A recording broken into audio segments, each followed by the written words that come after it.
LCPL, Mason Reed didn't realize his joke had detonated until the entire hangar froze mid-breath. Dawn light bled through the high windows, pale and cold against the concrete.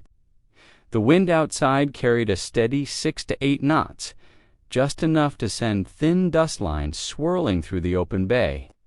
Fluorescents hummed overhead, mixing with the metallic rhythm of tools striking an F-jet frame under maintenance. Before we begin this mission, hit subscribe and ring the bell, because some stories of courage never made the headlines, but they deserve to be heard. Tell us where you're watching from and who's the hero in your family. Reed had been passing through with a clipboard he didn't need, looking for any excuse to appear busy.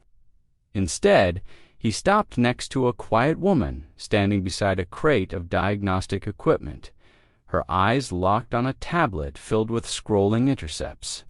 She barely looked up when he approached.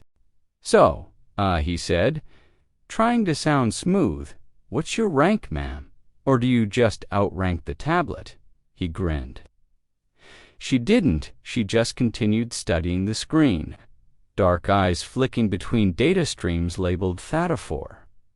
Her silence made the joke land like a misfired round.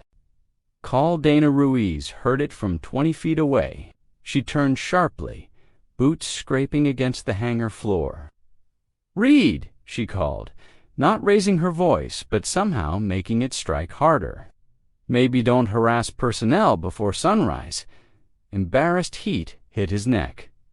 "Yes, ma'am. Just being friendly." "Try being competent instead. That'd be friendlier." Before Reed could reply, a shadow passed across the hangar doors. A split second later, the roar of an A-10 Warthog skimmed overhead, making the steel beams tremble. Maintenance crews paused instinctively, eyes lifting to follow the thunder. The turbine of the half-assembled F-jet spooled idly as though reacting to the vibration. The woman with the tablet still didn't look away. She was studying something deeper, something threaded between the lines of Thetaphore. Reed opened his mouth to apologize properly when the atmosphere shifted. Footsteps approached in a tight rhythm behind him, measured, authoritative, unmistakable. He turned, instinctively straightening his posture. 3 admirals entered the hangar. They weren't smiling. They weren't speaking. They were scanning. Reed's chest tightened. Admirals didn't walk into hangars at dawn for casual strolls. Not 3 of them, not silently. Ruiz stiffened, reflexively saluting as they passed. Reed followed half a beat late, but the admirals weren't looking at them. Their eyes had already locked onto the woman with the tablet. All 3 stopped. All 3 snapped to attention. All 3 saluted. Reed almost choked on his own breath. Cala Ruiz didn't move.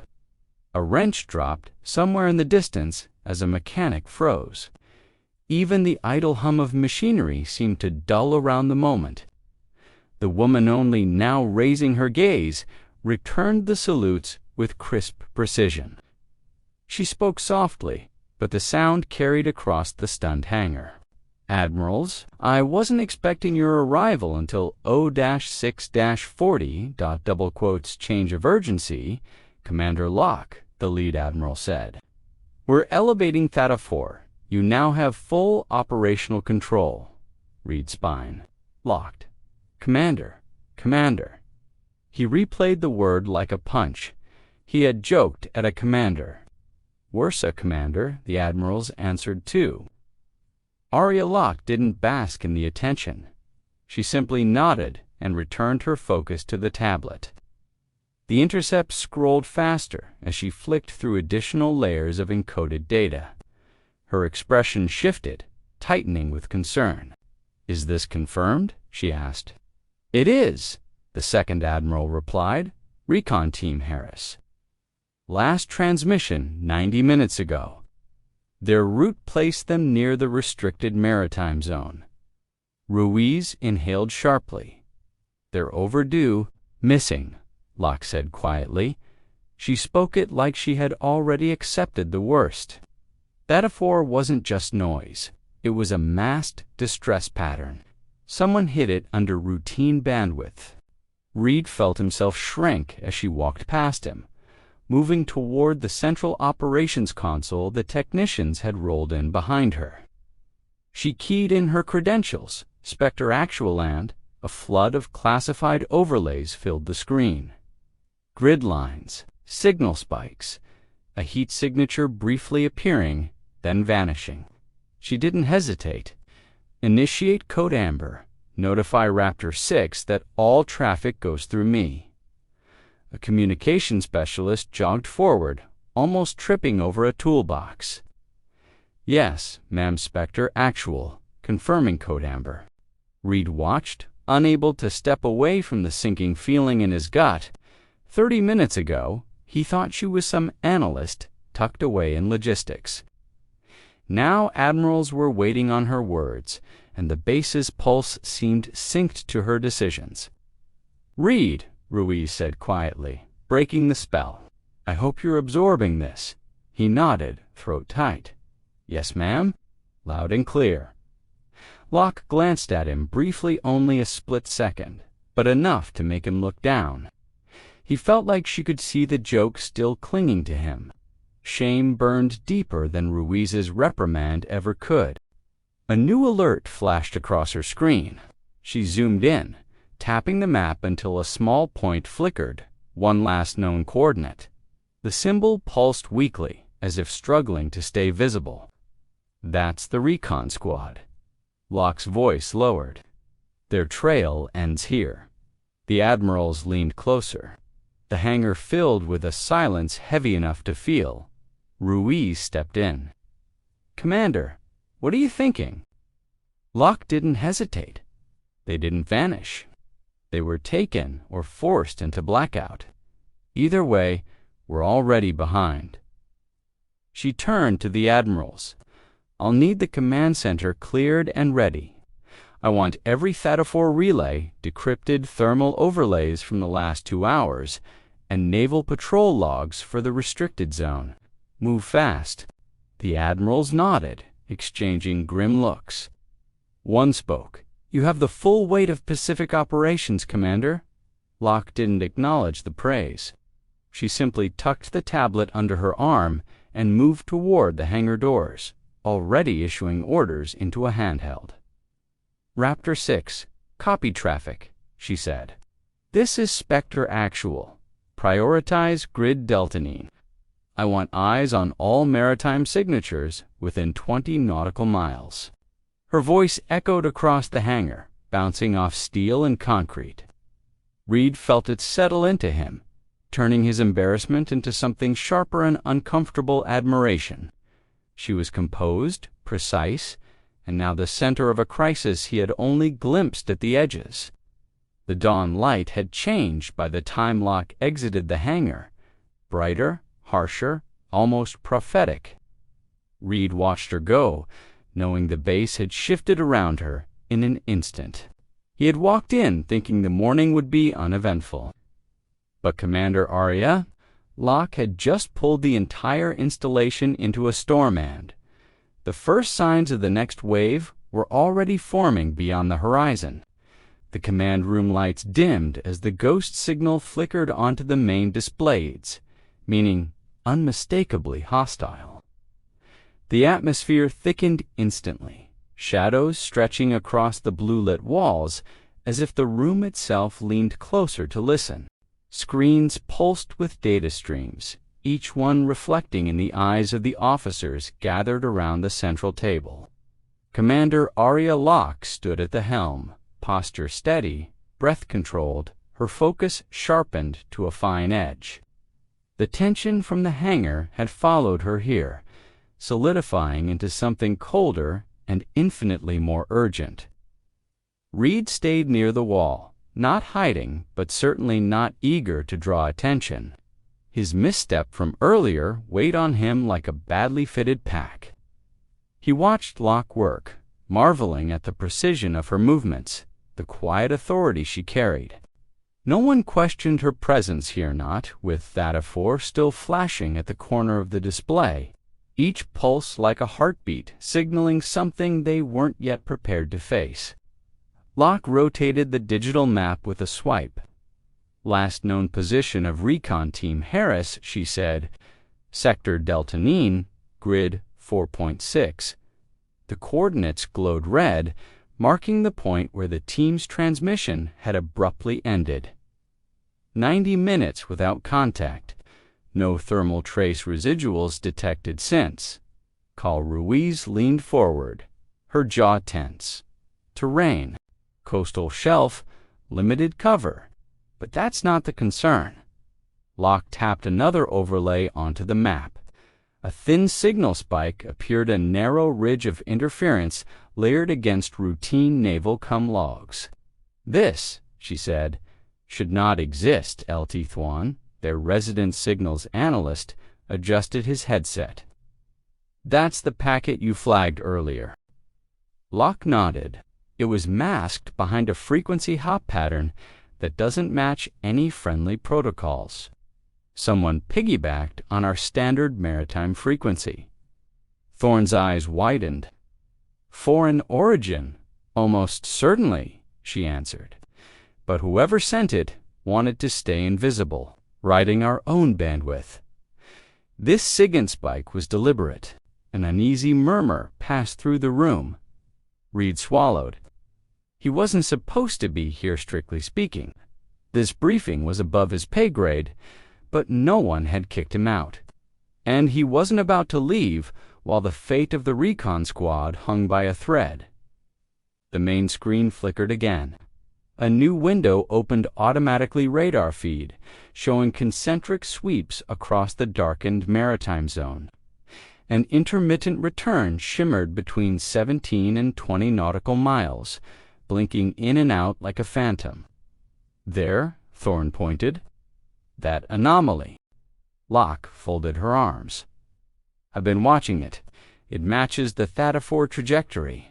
Same direction, same pace. A vessel, Ruiz asked. A vessel that doesn't want to be found, Locke replied. Its signature is too erratic for a fishing boat or cargo line. It's ghosting the radar. The sweeps catch it only when it breaks its own masking pattern. Reed stepped forward before he could stop himself. Ma'am, could that be the team, or whoever took them? Several officers turned toward him. His face heated instantly, but Locke met his gaze without irritation. It aligns with the time of disappearance, she said. A moving platform capable of carrying personnel, traveling away from the grid where we lost contact. She paused, eyes narrowing. It's not impossible, Ruiz asked, intent. Locke exhaled slowly. If someone intercepted Recon Team Harris, then piggybacked the distress into our frequencies. They wanted us to hear it, but only after they were gone. The implication hung over the room like a dark tide rolling in. Dread rose within Reed. Not the frantic kind, but a colder, settling kind that made the world sharpen. He needed to do something, anything, to offset the impression he'd left in the hangar. Commander, he said, voice steady, if you need someone to run liaison between field units and comms, I can volunteer. I know the Harris team. I know their patrol habits. A few officers exchanged surprised glances. Ruiz raised an eyebrow, awaiting Locke's judgment. Locke studied him for a moment, not unkindly analytically, weighing him with the same precision she used on encrypted signals. Very well, Lance Corporal, she said. You'll assist Thorne and keep a live link with our ground rapid response elements. Don't speculate, don't improvise. Just relay exactly what you see. Relief mingled with determination in his chest. Yes, ma'am. The radar feed stuttered again. The intermittent return brightened, held for a moment longer than before. On the map, the trajectory line, updated narrowing away from Sector Delta 9, angling sharply north. Speed increase, Thorne said. Looks like 18 knots now, maybe 19. Locke stepped closer. Someone's realizing their window is closing. Could the recon team still be alive? Ruiz asked. Locke didn't answer immediately. She magnified the signal spike, layering it over the trajectory. The two readings merged imperfectly but unmistakably. She drew in a breath. This wasn't an accident, she said. They weren't lost. They were taken, and whoever took them wants leverage. The midpoint hit the room like the snap of a steel cable. Determination replaced dread in Reed's chest. They had a target. They had a direction. They had a chance. Locke activated her comms unit. Her voice steadied, firm and clear. Spectre actual to patch. Confirm packet integrity. Prioritize all data correlation between Theta 4 and the radar anomaly. Patch responded instantly.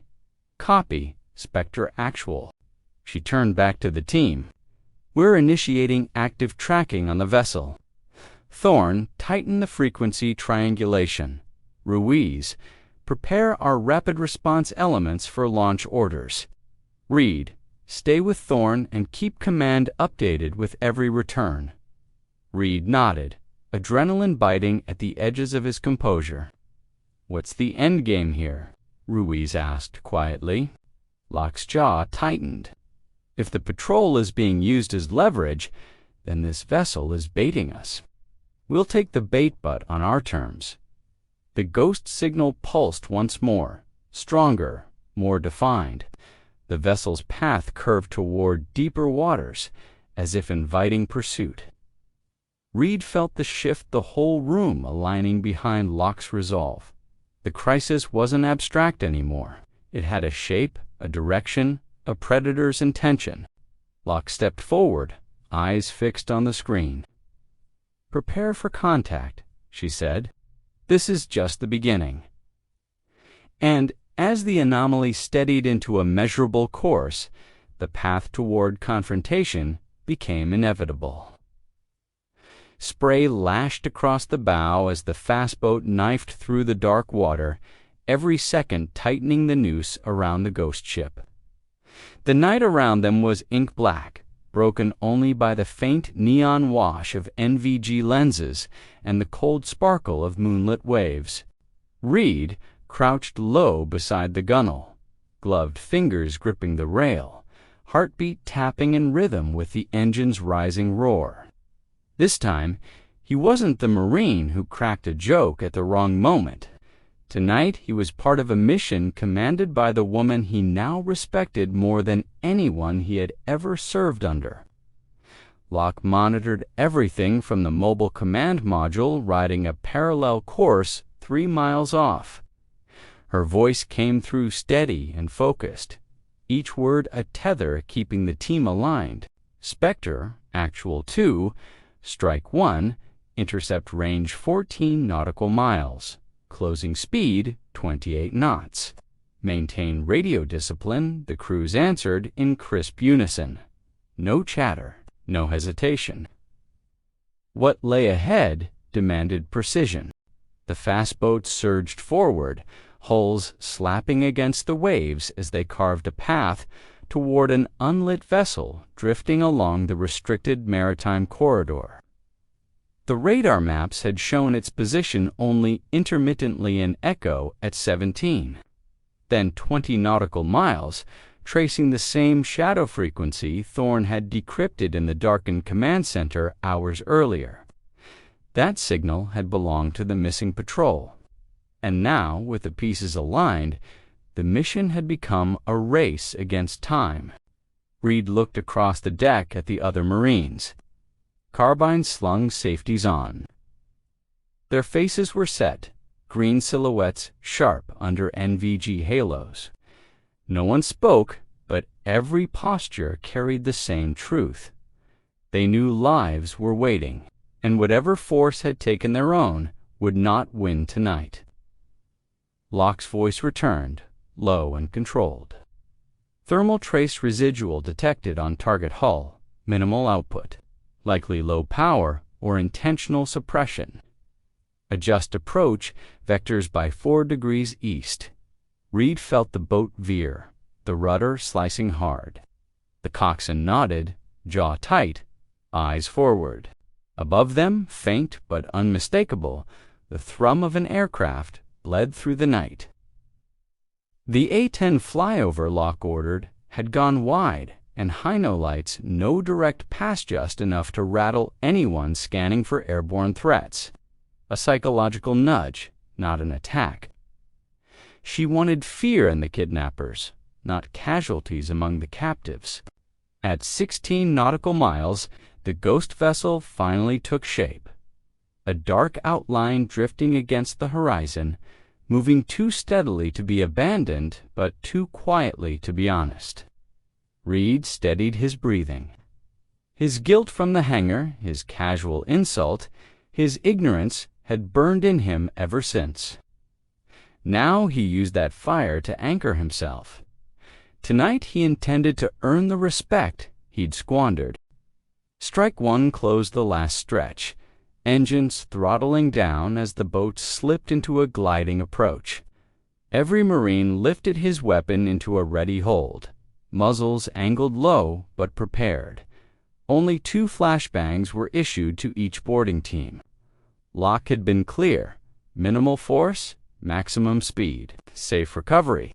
The first grapples hit the rail. Lines tightened. Boots found purchase. Reed climbed fast, his breath a mist inside the NVG frame. Over the side he went, boots hitting steel with a muted thud. A second team flanked left, sweeping the deck. No guards, no movement, just a cold hum from somewhere below. Reed keyed his mic lightly. Deck clear. Moving interior.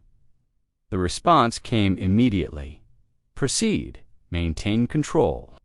Package priority 1. They stacked along the main hatch, tension thick enough to taste. The point Marine pushed in, carbine aimed, read right behind him. The interior corridors were cramped and metallic, coated with salt and engine oil. Each footfall echoed a reminder that surprises lurked anywhere. Halfway through the main hold, a muffled voice carried low, pained, restrained. The team froze, exchanged glances, then advanced with renewed urgency. Another turn, another echo, and then the door. The lock wasn't professional, more like hurried chains in a makeshift bolt. A bad sign, but a fortunate one. The breacher whispered, "Ready?" Reed exhaled once. "Do it." A flashbang burst white, and Marines surged in rifles. Raised commands, sharp. Relief hit instantly. The missing patrol, 7 Marines, bound but alive. No hostiles. All clear. Reed cut the nearest man loose. "Took you long enough?" the Marine rasped. "Yeah," Reed said. "I owed you." The radio crackled. "Report. Spectre actual breach. Complete package secured." A rare warmth touched Locke's reply. "Understood. Bring them home." The rescued patrol was moved topside and onto fast boats, some walking, some carried. Don met them at base, where 3 admirals waited no speeches, only quiet nods that carried the weight of the fleet. Reed stood a few yards away, helmet under arm, unsure what he had the right to say. Locke turned toward him, her eyes tired but calm. He straightened unconsciously, and then, without hesitation, he raised his hand and delivered a slow, precise, faultless salutha, one he should have given from the beginning. She returned it, just once, with the faintest tilt of a smile. Some would say the mission ended there, but Reed knew better. It was only the first of many moments she would define.